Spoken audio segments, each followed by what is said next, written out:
boqolka maalmood ugu horeyso dadka waxaan rabnaa inaan ka dhaqan gelino waxa aan damacsanahay ee security-ga iyo political stability-ga iyo economic recovery-ga legal framework-goodii horta ugu weyn inaan salka u dhigno boqolka maalmood ugu horeyso dhowr sharci oo dalkan muhiim u ah ayaan baas gareyn doonaa boqolka maalmood ugu horeyso waxaan aad xoog u saari doonaa inaan soo gabagabayno arrintii deyn cafinta ama meel gabagaba ugu yaraan aan soo gaarsiino waxbaa ka dhiman yar waxaan rabnaa boqolka maalmood gudahooda inaan reform ku sameyno hay-adaha amniga sharciyadoodii oo aad u gaboobay meelaha qaarkood aan sharci lahayn iyo structure-kooda inaan reform gareyno oo la federalize gareeyo lagu apply gareeyo nidaamka federaalka hay-adaheena inta badan weli waxay u dhisayeen qaabkii ee dowladda dhexe ay wax walba ay ahayd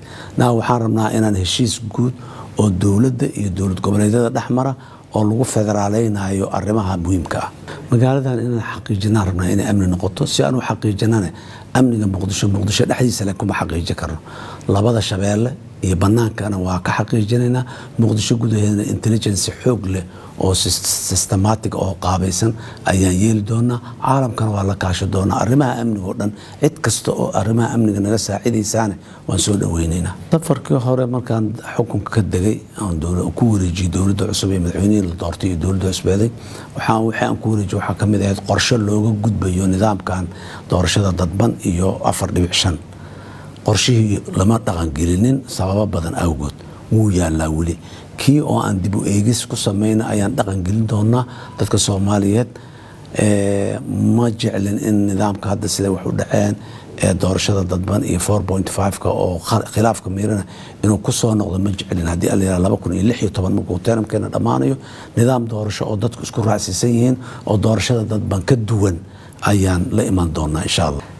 horta problemkeena ma aha madaxweynaha meesha yimid iyo ra'iisul wasaaraha isqabsanaya ma aha problemkeena waa problem structural ah constitutionkeena hybrid systemka ra'iisul wasaaraha iyo madaxweynaha powerka uu qaybsan yahay waa noo shaqeyn lahayaa 1960 laga soo bilaabay ilaa maanta mar uu shaqeeyay ma jirin ama laba ra'iisul wasaare hal la bedelo ama saddex ra'iisul wasaare hal la bedelay madaxweyne iyo ra'iisul wasaare inta isla bilaabay isla dhameeyay taariikhdu ma ayaan dhicin